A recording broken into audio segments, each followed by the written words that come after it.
எசேக்கியேல் தீர்க்கதரிசன புஸ்தகம் 28ஆம் அதிகாரம் 25ஆம் வசனம் முதல். கர்த்தராகிய ஆண்டவர் சொல்லுகிறது என்னவென்றால், நான் இஸ்ரவேல் வம்சத்தாரை அவர்கள் சிதறடிக்கப்பட்டிருக்கிற ஜனங்களிடத்திலிருந்து சேர்த்து கொண்டு வந்து அவர்களால் ஜாதிகளின் கண்களுக்கு முன்பாக பரிசுத்தர் என்று விளங்கும்போது அவர்கள் என் தாசனாகிய யாக்கோபுக்கு நான் கொடுத்த தங்களுடைய தேசத்திலே குடியிருப்பார்கள். அவர்களுடைய சுற்றுப்புறத்தாரில் அவர்களை இகழ்ந்த அனைவரிலும் நான் நியாய தீர்ப்புகளை செய்யும்போது அவர்கள் அதிலே சுகமாய் குடியிருந்து வீடுகளை கட்டி திராட்சை தோட்டங்களை நாட்டி சுகமாய் வாழ்ந்து நான் தங்கள் தேவனாகிய கர்த்தர் என்று அறிந்து கொள்வார்கள் என்கிறார் என்று சொல் என்றார்.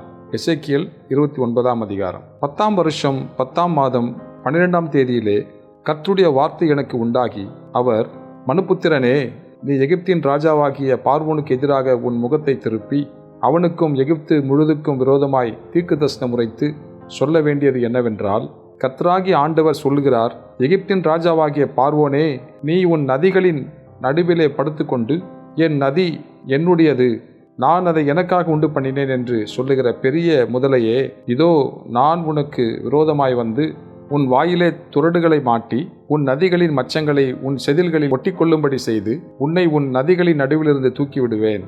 உன் நதிகளின் மச்சங்கள் எல்லாம் உன் செதில்களில் ஒட்டி கொண்டிருக்கும். உன்னையும் உன் நதிகளின் எல்லா மச்சங்களையும் வனாந்தரத்திலே போட்டு விடுவேன். வெட்டவெளியிலே விழுவாய், நீ சேர்த்து கொள்ளப்படுவதில்லை. உன்னை பூமியின் மிருகங்களுக்கும் ஆகாயத்தின் பறவைகளுக்கும் இரையாக கொடுப்பேன். அப்பொழுது எகிப்து தேசத்தின் குடிகள் எல்லாரும் நான் கர்த்தர் என்று அறிந்து கொள்வார்கள்.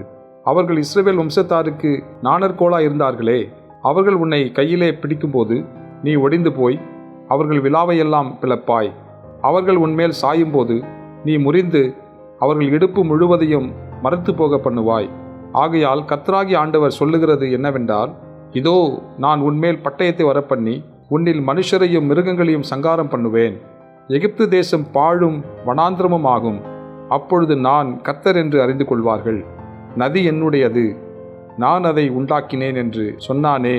ஆகையால் இதோ நான் உனக்கும் உன் நதிகளுக்கும் விரோதமாக வந்து மிக்தோல் முதல் எத்தியோப்பியாவின் எல்லையில் உள்ள செவனே வரைக்கும் எகிப்து தேசத்தை அவாந்திரமும் பாழுமான வனாந்திரங்களாக்குவேன்.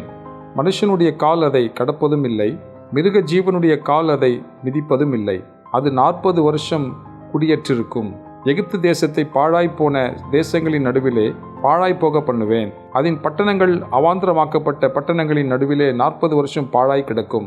நான் எகிப்தியரை ஜாதிகளுக்குள்ளே சிதறடித்து அவர்களை தேசங்களுக்குள்ளே தூற்றிவிடுவேன். கர்த்தராகிய ஆண்டவர் சொல்லுகிறது என்னவென்றால், 40 வருஷம் முடியும் போது நான் எகிப்தியரை அவர்கள் சிதறண்டிருக்கிற ஜனங்களிடத்திலிருந்து சேர்த்து கொண்டு